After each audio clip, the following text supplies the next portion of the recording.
இன்றைக்கு இந்த நிகழ்ச்சியில் என்னால் கலந்து கொள்ள முடியுமா என்பதே ஒரு பெரிய கேள்வியாக இருந்தது. ஏன் அப்படின்னு கேட்டிங்கன்னா, நாளைக்கு தமிழ்நாடு அரசினுடைய பட்ஜெட்டுக்கு முன்பாக எப்படி ஒன்றிய அரசில் வந்து ஒவ்வொரு ஆண்டும் ஒரு பொருளாதார அறிக்கை தாக்கல் செய்யப்படுமோ அதுபோன்று வரலாற்றின் முதன்முறையாக தமிழ்நாட்டில் இன்று ஒரு ஆய்வறிக்கை, பொருளாதார ஆய்வறிக்கை, அதை தமிழக முதல்வரிடம் 12 மணி அளவில் அழைத்துவிட்டு 3 மணிக்கு செய்தியாளர்களை சந்தித்து 4 மணிக்கு செய்தியாளர் சந்திப்பை முடித்துவிட்டு தான் இங்கே வந்தேன். அதுவும் அவர்கள்ட்ட சொல்லிட்டு வந்தேன். ஒரு மீட்டிங் இருந்து அந்த மீட்டிங்கை பாதியில் நிறுத்திவிட்டு, அது எங்கள் துறை செயலாளர் இருந்தார், அவர்கிட்ட நீங்கள் இந்த மீட்டிங்கை தொடர்ந்து நடத்துங்கள், நான் வேறு ஒரு கூட்டத்திற்கு செல்ல வேண்டும், முக்கியமான கூட்டம் என்று சொல்லிவிட்டு இங்கே வந்தேன். வெண்ணிலா அவர்கள் என்னை இந்த நிகழ்ச்சியில் நீங்கள் நிறைவுரை ஆற்ற வேண்டும் என்று சொன்னபோது அவர்கள்ட்ட சொன்னேன், நான் வந்து அப்பப்போ ஏதாவது 1-2 படிச்சிருக்கேன், உங்களுக்கு தொடர்ந்து உங்களுக்கு இதையும் நான் படிக்கலை, அதனால் ஏதாவது 2 புத்தகங்களை எனக்கு அனுப்பி வையுங்கள் என்று சொன்னேன். சொன்னபோது அவர் வந்து எனக்கு ஒரு சிறுகதை தொகுப்பும் ஒரு நாவலும் அனுப்பியிருந்தார். அதில் வந்து கண்ண மக்கள் மறிப்பதில்லை என்கிற சிறுகதை தொகுப்பு மற்றும் இந்த சாலம்பரி என்கிற நாவல், அந்த அந்த நூல்களை அனுப்பிவிட்டு அதில் இருக்கக்கூடிய குறுஞ்செய்தியும் ஒன்று அனுப்பியிருந்தேன் தொலைபேசியில். அதை நான் கவனிக்கலை. அது ஒரு பெரிய கெட்ட பழக்கம். என்னன்னு கேட்டிங்கனாக்கா, குறுஞ்செய்தி நான் அப்புறம் பார்த்துக்கணும், அப்படியே விட்டுருவோம், அப்புறம் மறந்துடும். அதுக்கு பிறகு என்ன ஆச்சுன்னு கேட்டிங்கன்னா, சரி நம்ம இந்த கூட்டத்துக்கு போகணும், இந்த வேலைகள் நடுவில் இருக்குது அப்படின்னு சொல்லும்பொழுது அந்த ஆய்வறிக்கையை இறுதி செய்து, பொருளாதார ஆய்வறிக்கையை இறுதி செய்து விட்டு அது ப்ரெஸ்ஸுக்கு போகணுங்கள, ப்ரெஸ்ஸுக்கு போகும்போது அது ஒரு 1.5 நாள் நடுவில் ஒரு கேப் இருந்தது.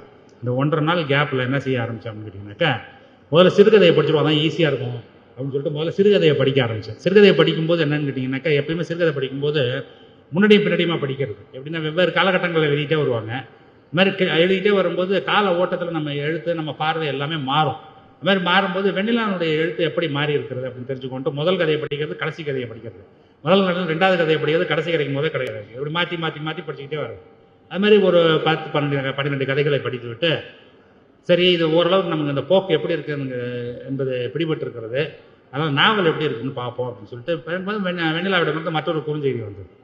வந்தபோது எடுத்து பார்த்தா முதல்ல அனுப்பிச்ச செய்தியிலே அனுப்பிச்சிருக்காங்க. என்னன்னா, நீங்கள் முதல்ல வந்து சாலம்பரி நாவலை படிங்க, அது உங்களுக்கு மிகவும் பிடிக்கும் அப்படின்னு சொல்லி அதை எழுதிட்டாங்கிறத அப்புறம் தான் பார்த்தேன். என்ன இது மாதிரி எழுதியிருக்கிறார்களே என்று சொல்லி அந்த நாவலை கையிலிட்டு, ஆனால் ஒரு மிரட்சி எனக்கு என்னன்னு கேட்டிங்கன்னா, நாவல் கொஞ்சம் பெருசாக இருக்குது, நமக்கு இருக்கிற நேரத்தில் அதை படித்து முடிக்க முடியுமா அப்படின்ட்டு. அப்பொழுது என்ன நினைக்கிறது, நல்ல வாய்ப்பாக இந்த கூட்டம், இன்றைய நடைபெற்ற இந்த கூட்டம் வந்து முதலமைச்சர் தலைமையில் நேற்று நடைபெறுவதாக இருந்தது. அதனால தான் ரொம்ப கடுமையாக இருக்கும் போல் இருக்கு, நம்மளுக்கு வேலை நேரம் ரொம்ப கடுமையாக இருக்கும், அதனால் நம்மளால் பண்ண முடியாதுன்னு நினைத்தேன். கடைசி நிமிடத்தில் வந்து அந்த கூட்டம் மாற்றி வைக்கப்பட்டு இன்றைக்குன்னு அறிவிக்கப்பட்டோன்னா ஒரு பெரிய நிம்மதி. என்னன்னா 24 மணி நேரம் கிடச்சிச்சு, சரி நம்ம இதை படித்து முடிச்சிடுவோம் அப்படின்னு சொல்லிட்டு நான் என்ன பண்ணேன்னு கேட்டிங்கன்னா, படிக்க ஆரம்பிச்சுவேன். அதுக்கப்புறம் வந்து வேறு எந்த வேலையும் செய்யாமல் தொடர்ந்து படித்து முந்தா நாள் இரவே அந்த நாவலை படித்து முடித்து விட்டேன், சாலம்பரி நாவலை. அவர்களுக்கு ஒரு செய்தியை அனுப்பிச்சேன், இந்த மாதிரி நீங்கள் கூட்டத்துக்கு கண்டிப்பாக வரணும்னு அவங்க செய்தி அனுப்பிச்ச போது நான் சொன்னேன், சாலம்பரி நாவலை முழுவதுமாக படித்து விட்டேன்.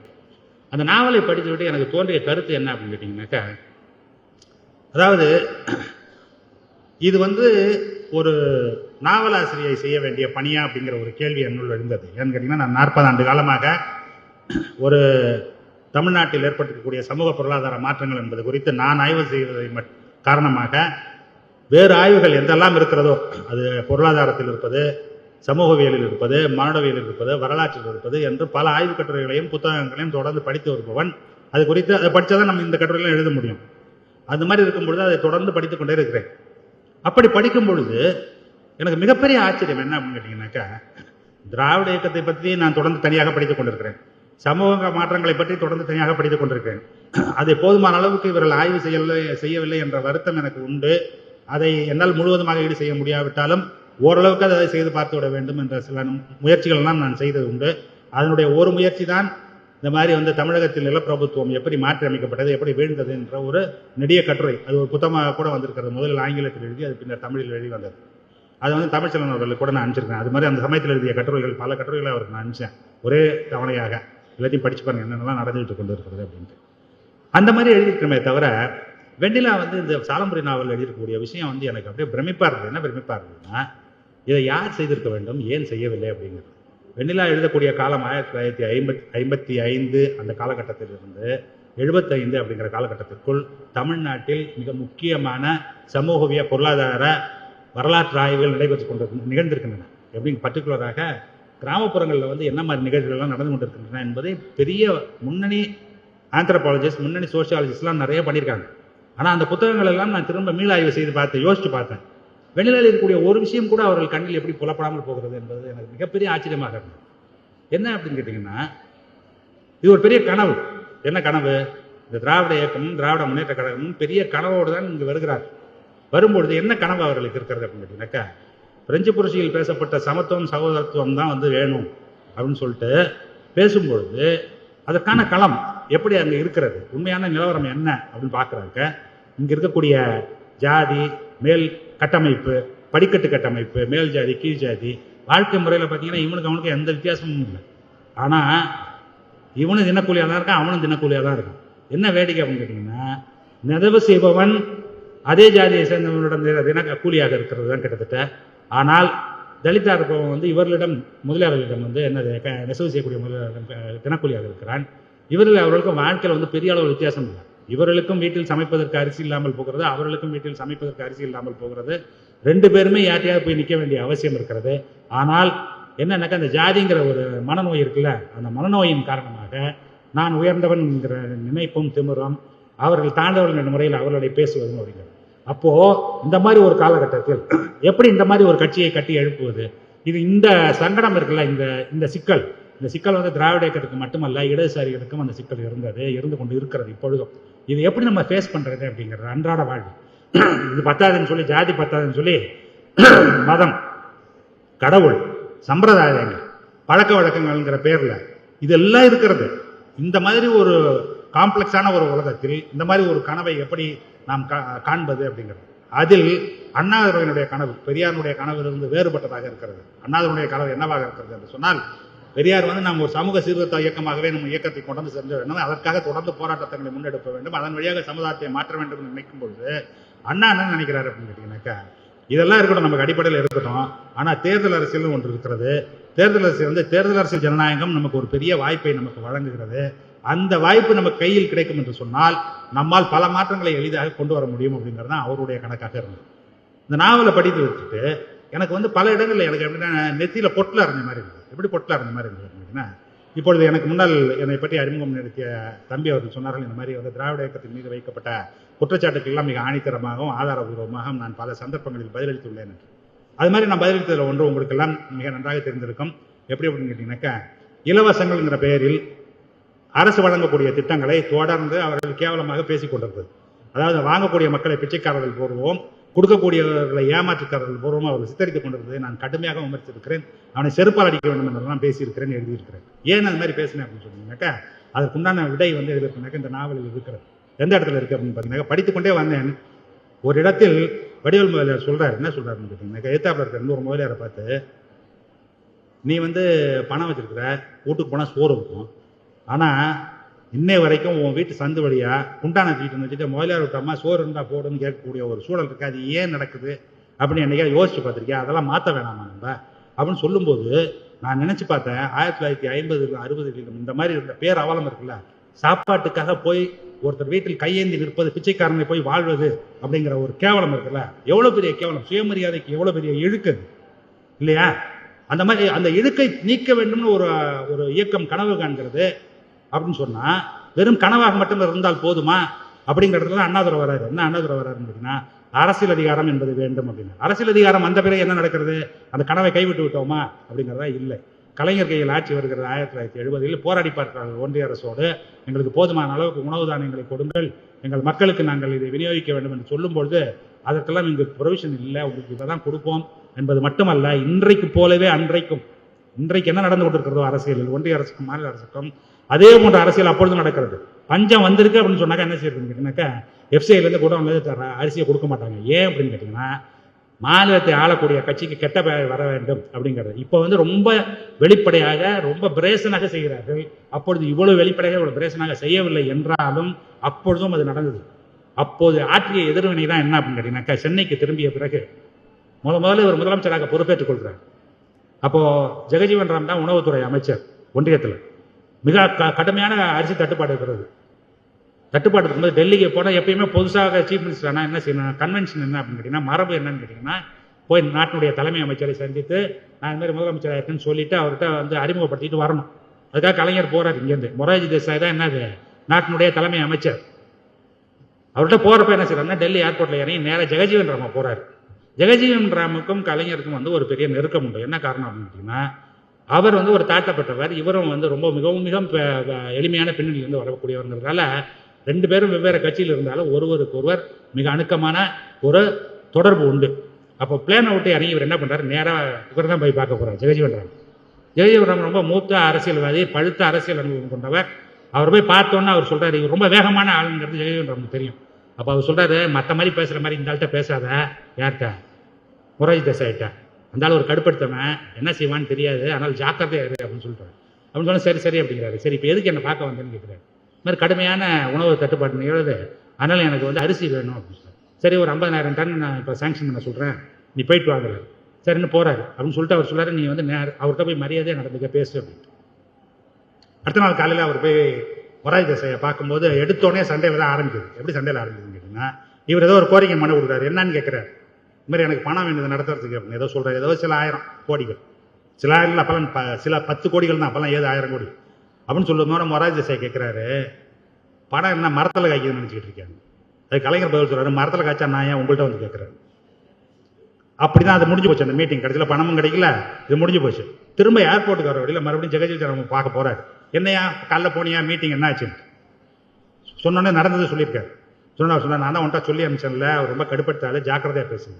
அப்புறம் நான் அது மாதிரி கேட்டால் அவர் மாதிரி பதில் சொன்னால் நான் என்ன செய்யறதுன்னு கேட்கும்போது, சரி சரி நீ சொன்னது செஞ்சுட்டா, சரி போயிட்டு போ, அடுத்த தடவை பார்த்துக்கோ அப்படின்னு சொல்லும்போது எனக்கு இன்னொரு கோரிக்கை இருக்கிறாரு. என்ன அப்படிங்கிறது, இன்னொரு 50,000 டன் வேணுங்கிறார். இன்னும் உன்னோட பெரிய அளவாக போச்சு, சரி அதையும் வச்சுக்கன்னு சொல்லி 150,000 டன் கொடுக்குறாரு. அப்படி ஒவ்வொரு முறையும் என்ன அப்படின்னு கேட்டிங்கன்னா, தமிழ்நாட்டு பொது விநியோகத்தில் அரிசி வருமா வராதா என்பது எதை பொறுத்து இருந்தது அப்படின்னு கேட்டிங்கன்னா, ஒன்றிய அரசுடைய உணவு அமைச்சர் மனசு வைக்கணும், ஒன்றிய அரசுடைய தலைமை அமைச்சர் மனசு வைக்கணும். அப்படி வச்சால் மட்டும்தான் இங்கே என்னது 3 வேளை மக்கள் கையை நினைக்க முடியுங்கிற ஒரு சூழல் இருக்கும்பொழுது அவருடைய சிந்தனையில் உயிர்த்தது தான் என்ன தெரியுமா, ஏன் அவன் தான் செய்யணுமா, அந்த வேலை நம்ம செய்யக்கூடாதா. அப்படி அவர் ஆரம்பித்தது தான் என்னென்னா தமிழ்நாடு நுகர்பொருள் வாணிப கழகம் அப்படிங்கிறது. அவர்கள் ஆரம்பித்து வைத்திருந்த உணவுக் கழகத்துக்கும் நம் தமிழ்நாட்டில் ஆரம்பித்த தமிழ்நாடு நுகர்பொருள் வாணிப கழகத்துக்கும் ஒரு முக்கியமான வேறுபாடு உண்டு. என்ன அப்படின்னு கேட்டிங்கன்னா, அவர்கள் இந்திய உணவுக் கழகம் ஒன்று ஆரம்பித்தார்கள். ஆரம்பித்து என்ன செய்வாங்கன்னா, கொள்முதல் பண்ணி வச்சுக்குவோம். ஆனால் அவர்களிடம் என்ன கிடையாதுன்னு கேட்டிங்கன்னா, விநியோகிக்கிறதுக்கு அவர்கிட்ட அமைப்பு கிடையாது. ஆனால் இவர் என்ன பண்ணாரு அப்படின்னு கேட்டிங்கன்னாக்கா, முதல்ல தமிழ்நாடு நுகர்பொருள் வாணிப கழகம் ஆரம்பிக்கும் பொழுதே தமிழ்நாட்டில் முதல் முறையாக, அது வரைக்கும் ரேஷன் இல்லாமல், ரேஷன் இருந்தது வெள்ளக்காரன் காலத்துலேருந்து இருக்கு. ஆனால் அந்த ரேஷன் எப்படி இருக்கும் அப்படின்னு கேட்டிங்கன்னாக்கா, நகர்ப்புறங்களில் மட்டும்தான். கிராமப்புறத்தை பற்றி இவங்களுக்கு எவனுக்கும் கவலையே இருந்ததில்லை. அங்கெல்லாம் என்ன நினச்சிக்கிட்டான், போகிறோம் கிராமத்துலலாம் வயல் இருக்கு, அங்கே தானே விளையுது, எல்லாருக்கும் சாப்பாடு இருக்குன்னு அவன் நினப்பு. ஆனால் நிலம அப்படியா? வடிவேல் முதலியார் சொல்கிறதா நிலவரம். என்ன நிலவரம்னா, குண்டாஞ்சட்டியை தூக்கிட்டு போகணும், ஐயா ஏதாவது கொடுங்க, ஐயா ஏதாவது கொடுங்க. அதை விட கேவலம் எங்கள் ஊர்லாம், தஞ்சாவூர்லாம் எப்படின்னா, ஒரு படி அரிசி வேணும்னா என்னென்ன பேச்சு பேசுவான்னு நான்லாம் கண்ணால் பார்த்தேன். அந்த மாதிரி இருக்கிறதை அவர் கண்ணால் பார்த்தவர் கலைஞர். அதனால் அவர் என்ன செய்கிறார் அப்படின்னு கேட்டிங்கன்னா, தமிழ்நாட்டில் இருக்கும் அனைவருக்கும், கிராமப்புறமா நகர்ப்புறமாலாம் கேள்வி கிடையாது, அனைவருக்கும் முதல்ல குடும்ப அட்டைன்னு வழங்கப்பட்டது அப்பொழுது தான். வழங்கிட்டு தமிழ்நாடு நுகர்பொருள் வாணிப கழகத்தை ஆரம்பிச்சுட்டு அடுத்தது மற்ற மாநிலங்கள் எங்கேயும் செய்யாத ஒரு காரியத்தை அவர் செய்தார். என்ன செய்தார்னு கேட்டிங்கன்னா, மற்ற இடத்துல குடவுன்லாம் நம்ம கட்டின மாதிரி எங்கேயும் கட்டலை. ரெண்டாவது வந்து ஃபுட் கார்பரேஷன் ஆஃப் இந்தியா என்ன மாடர்ன் ரைஸ் மில் வச்சுருக்கானோ அதே மாடர்ன் ரைஸ் மில்லை அவர் போடுறாரு. இங்கே போட்டுட்டு நீ எவ்வளோ ப்ரொக்யூர் பண்ணி அவ்வளோ நானும் ப்ரொக்யூர் பண்ணுவேன். ப்ரொக்யூர் பண்ணுறதுக்கு பணம் கிடையாது. அப்போ என்ன செய்யறாருன்னா, ஸ்டேட் பேங்கோட ஒரு அரேஞ்ச்மெண்ட். என்ன அரேஞ்ச்மெண்ட்னா, சீசன் ஆரம்பிக்கும் போது இத்தனை 100 கோடி ரூபாய் கடன் கொடுங்க, சீசன் முடிஞ்சோம் நாங்கள் திருப்பி கட்டிடுறோம் அப்படிங்கிற அரேஞ்ச்மெண்ட்டில் துவக்கப்பட்டதான் தமிழ்நாடு நுகர்பொருள் வாணிப கழகம். அப்படி துவங்கி கடையை விநியோகிக்கிறதுக்கு பார்த்தீங்கன்னா கடை இல்லை நம்மள்கிட்ட. அப்போ அவர் மண்டையில் உதிச்சதான் என்னன்னு கேட்டிங்கனாக்கா, தமிழ்நாடு நுகர்பொருள் வாணிப கழகம் என்னைக்கு கடையை ஆரம்பித்து மக்களை கொண்டு போய் சேர்க்கறது அப்படின்னு பார்த்துட்டு யோசிச்சு பார்க்கும்பொழுது, தமிழ்நாடு முழுவதும் கூட்டுறவு சங்கங்கள் இருக்காங்க. அந்த கூட்டுறவு சங்கங்கள் இருக்கக்கூடிய கடைகள் இருக்குல்ல, அதன் வழியாக பொது விநியோகத்தை இணைத்து பொது விநியோகத்தை அதன் வழியாக நடத்தலாம்னு முடிவு செய்து அது இன்று வரை தொடர்கிறது. அதனால தான் மிகப்பெரிய அளவில் பார்த்தீங்கன்னா தமிழ்நாட்டில் இருக்கக்கூடிய 33,000 கடைகளில் மிக நிறைய அளவில் இருக்கக்கூடிய கடைகள் கூட்டுறவை சார்ந்தவையாக இருக்கும். அப்படி அந்த திட்டம் துவக்கப்பட்டு முதல் முறையாக தமிழ்நாடு முழுவதும் இருக்கிறவர்களுக்கு என்னன்னு கேட்டிங்கன்னா அரிசி வழங்கப்பட்டது. ஆனால் அரிசி வழங்கப்பட்டது எந்த ரேட்டில் வழங்கினாங்க அப்படின்னு கேட்டிங்கன்னா, நம்மள்ட்ட அப்போ பொருளாதார வசதி கிடையாது. என்ன ரேட்டில் வழங்கினா அடக்க விலையில் வழங்கினார்கள். அடக்க விலைன்னா என்னன்னு கேட்டிங்கன்னா, ப்ரொக்யூர் பண்ணுறாங்க ஒரு ரேட்டில், ஸ்டோர் பண்ணுறாங்க, ப்ராசஸ் பண்ணுறாங்க, எல்லாத்துக்கும் சேர்த்து எவ்வளோ காஸ்ட் ஆகுமோ அவ்வளோ காஸ்ட் ஆகும் தான். அந்த கடையில் போய் பார்த்தீங்க அப்படின்னாக்கா இலவச அரிசியை வழங்கும் கடைன்னு போட்டிருக்காரு. அந்த கடையில் என்ன போட்டிருக்கோம் அப்படின்னா நியாய விலை கடைன்னு போட்டிருக்கோம் இல்லையா, ஃபேர் ப்ரைஸ் ஷாப் தான் அதுக்கு பேர். அந்த நிலைமை எப்போ மாறுது அப்படின்னு கேட்டிங்கன்னா, மறுபடியும் வந்து 89 ஆட்சிக்கு வரும்போது அது என்ன செய்கிறாருன்னு கேட்டிங்கன்னா, இப்பொழுது தமிழ்நாட்டினுடைய நிதி வளம் நன்றாக இருக்கிறதுன்னு சொல்லும்பொழுது 2 ரூபாய்க்கு அரிசி ஒரு பணம் கொடுக்குறாரு. அது வரையில் இருந்த புள்ளி விவரங்கள் என்ன தெரிவிக்கின்றன சொன்னால், தமிழ்நாட்டில் பொது விநியோகத்தை பயன்படுத்தியவர்களுடைய குடும்ப அட்டைதாரர்கள் எண்ணிக்கை 60 விழுக்காட்டு கீழே தான் இருந்துச்சு. அதாவது அரிசி நீங்கள் கொடுக்குறீங்கலாம் சொல்லுவீங்க. நான்லாம் மாணவனாக இருக்கும்போது நான் நிறைய தடவை பார்த்துருக்கேன். எனது அலுவலகத்தில் பணிபுரியக்கூடிய கடைநிலை ஊழியர் இருக்காங்கல்ல, அவர் வந்து என்ன சொல்லுவாங்கன்னா, இன்றைக்கி அரிசி கடையில் ரேஷன் போடுறாங்க, எங்கள்கிட்ட பணம் இல்லை வாங்குறதுக்கு, பணம் கொடுங்கன்ட்டு. அப்படி அரசு பல விதங்களில் யோசிச்சு பார்த்தாங்க. எப்படின்னு கேட்டிங்கன்னா, ஒரே தடவையாக கொடுக்காம 3 தடவையாக கொடுப்போமா? ஏன்னா கிலோ 6 ரூபான்னு கேட்டாக்கா 10 கிலோன்னு வச்சுக்க 60 ரூபா எங்கே போவாங்க? அது வாங்குறதுக்கு பணம் இருக்கு. அந்த மாதிரி இருக்க சூழலில் இவங்க என்ன பண்ணுறாங்க அப்படின்னு கேட்டிங்கன்னாக்க, 2 ரூபாய்க்கு அரிசி அப்படின்னு 40 ரூபாய்க்கு அரிசி அப்படின்னு 1989 அறிவிக்கும் பொழுது 60 விழுக்காட்டுக்கும் கீழாக பொது விநியோகத்தை பயன்படுத்துவதனுடைய எண்ணிக்கை என்ன ஆகுது அப்படின்னு கேட்டிங்கன்னாக்கா 90 தாண்டுகிறது. அப்படின்னா யோசிச்சு பாருங்க. அப்போது பொது விநியோகத்தில் இந்த மாதிரி எல்லாராலையும் வாங்க முடிஞ்சு அவங்கவுங்க அரிசி வீட்டில் அந்த அரிசியை வைத்து சோறு பொங்கி திங்க முடியும் என்று சொன்னால் என்ன? இப்போ நான் படிக்கிறது கேளுங்க. உனக்கு வசதி இருக்கு, போய் பரம்பரையா ஊர் தலைவர், கண்ணு கட்டின தூரத்துக்கு நிலம், கிணறு, நீ எங்கேயும் போய் வெயிலில் நிற்க வேணாம், ராஜா வாழ்க்கை. ஆனால் நீ உட்கார்ந்து சாப்பிட்றத விட்டுட்டு ஊரை தூக்கி சுமைக்கிற. நீ பிறந்த ஊருன்னு பார்க்கிற, பெரியாரும் அண்ணாவா மொத்த ஊரையும் பார்க்குறாங்க. சேரியில் கீரவன் நம்ம அப்பன் ஆத்தா இங்கே தான் இருந்தாங்க, இப்படித்தான் வாழ்ந்தாங்கன்னு அப்படியே இருந்துட முடியுமா? உன் வீட்டுக்கு பின்னால் வந்து நின்று மோலையார் விட்டம்மா என்னை கூப்பிட்டு தட்டில் சோறு வாங்கி அங்கேயே உட்காந்து சாப்பிட்டுட்டு போட்டோமா? இன்னைக்கு ஊரணி பொங்கல், நீ நானும் தெம்பா சாப்பிட்டு உட்காந்துருக்கோம். தெருவில் போய் பாரு, ஒவ்வொரு வீட்டு வாசல்லையும் மோலையார் விட்டம்மான்னு அது குழந்தையும் குட்டியுமா சேர்த்து சோத்து குண்டான வச்சுக்கிட்டு நிற்கிது. அவங்களை இப்படி வச்சிருக்கிறது யாரோட திறமை? ஒரு நாள் உன்னாலையும் என்னாலையும் போய் யார் வீட்டு வாசல்லையாவது நின்று சோறு போடுன்னு கேட்க முடியுமா? பிச்சைக்காரன் கேட்குறான்னா அது வேற. நாள் பூரா நம்ம கழனிலையும் காட்டிலையும் உடைச்சிட்டு அவனுக்கு என்ன தலையெழுத்து பிச்சை எடுத்து சாப்பிட்ற மாதிரி சோத்து குண்டான தூக்கிட்டு வரணும்னு. அப்படி 1950 இருந்த நிலவரத்தை இன்று எப்படி மாற்றிருக்கிறோம்னு சொன்னால், மோலையார் விட்டம்மாவும் மோலையாரும் புலம்பிக்கிட்டு இருக்காங்க. என்ன புலம்புறாங்கன்னா, எங்கள் வீட்டுக்கு யாரும் சோத்து குண்டான தூக்கிட்டு வரமாட்டேங்கிறான் அப்படின்ட்டு சொல்கிறாங்கல்ல. இலவசங்கள் கொடுத்து மக்களை கெடுத்து விட்டாருன்னு சொல்கிறது யார் அப்படின்னு கேட்டிங்கன்னா இவர்கள் தான். இப்போ எங்கள் ஊருக்குலாம் போனோம்னா எங்கள் சித்தப்பா எங்கள் மாமாலாம் என்ன சொல்லுவாங்க அப்படின்னு கேட்டிங்கன்னா, அரசாங்கம் தான் கெடுத்து வச்சிட்டீங்க இவங்களெல்லாம். ஏன் அப்படின்னு கேட்டிங்கன்னா, தெருவுக்கு யாரும் என்ன வர்றதில்லை, மேல் ஜாதி தெருவுக்கு யாரும் சாப்பாடு கொடுன்னு கீழ் ஜாதிக்காரன் வர்றதே கிடையாது. பொங்கல் வாங்கிறதுக்கு அவ்வளோ பேர் வருவாங்க, இப்போ யாரும் வருவதில்லை. அது காரணம் என்ன அப்படின்னு கேட்டிங்கன்னா, உணவில் ஏற்பட்ட மாபெரும் விடுதலை அப்படிங்கிறது. அந்த விடுதலையை கனவு கண்டது செயலாக்கி கொடுத்துருக்கிறது அப்படிங்கிறது வந்து இந்த அரசியலுடைய விளைவு. இது போன்ற ஒரு மாநிலம் தமிழ்நாட்டில் இன்னைக்கு புள்ளிவரம் படிக்கும்போது நான் தான் சொன்னேன். நித்தி ஆயோக் சொல்லுது, தமிழ்நாட்டினுடைய வறுமையில் இருப்பவருடைய எண்ணிக்கை 1.3 விழுக்காடு. எவ்வளவு? 1.3 விழுக்காடு. 1970 என்ன நிலவரம்? 60 பேர் வறுமை கோட்டுக்கு கீழே இருந்தான். இன்னைக்கு 1% கொண்டு வந்திருக்கோம் என்று சொன்னால் இந்த கனவு தான். என்ன கனவு அப்படின்னா, எல்லோருக்குமான வளர்ச்சியை எப்படி சாத்தியப்படுத்துவது அப்படின்ட்டு. இது ஒன்று. இது போல் இன்னொரு வேலை செஞ்சிருக்காங்க. என்ன செய்யறாங்க அப்படின்னா, 100 ஆண்டுகளுக்கான முயற்சி. இந்த மேடையில் 100 ஆண்டுகளுக்கு முன்னால் நான் அமர முடியுமா? கடற்கை அமர முடியுமா? வெண்ணிலா அமர முடியுமா? யார் அமர்ந்திருப்பார்கள்? ஒன்றும் இல்லை, பல்கலைக்கழகத்துக்கு போகும்போது பாருங்க, அங்கே இருக்கிற ஒரு போர்டு இருக்கும், முதல் பட்டதாரிகள் யார் யார். அதை பார்த்தீங்கன்னா தெரியும் யார் படிக்க முடியும், யார் எங்கே இருக்க முடியும் அப்படின்ட்டு. அப்போ அவர் சொல்றாரு எப்படி இருக்கும் அப்படின்ட்டு அரசாங்க அலுவலர்கள்.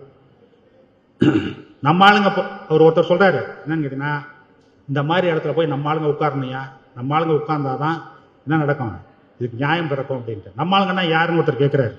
நம்ம ஆளுங்கன்னா நீ என்ன சொல்ற, முதலியார் உட்கார்றதா, கவுண்டர் உட்கார்றதா, பல்லம் உட்கார்றதா, பறையம் உட்கார்றதா அப்படின்ட்டு. அதுக்கு பதில் என்னன்னா, எல்லாரும் தான் உட்காரணும். ஒரு தாலுகா ஆஃபீஸ் போனால் என்ன ஆட்டம் போடுவானுங்க தெரியுமா? எங்கள் அப்பா சொல்லுவார், உள்ள நுழைஞ்சாலே டே அம்பி, என்ன அத்திம்பே, என்ன மாமா, ஆற்றுல அவன் நல்லா இருக்காளா, இப்படிதான் கேட்கணும். வேற ஒருத்தன் இருக்க மாட்டான்.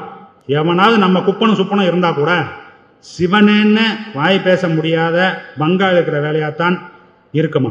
அதுலேயும் வயசாளி யாருன்னா லேசா கண்ணை சிந்தா போதும், டே சுப்பா, டே முனுசாமின்னு டே போட்டு தான் கூப்பிடுவாங்களாம். பங்கா இருக்கவே லாயக்கு இல்லை. நீங்களாம் ஆட்சியை பிடிச்சி அதிகாரத்தை பிடிக்கணும்னு ஆசை வேற.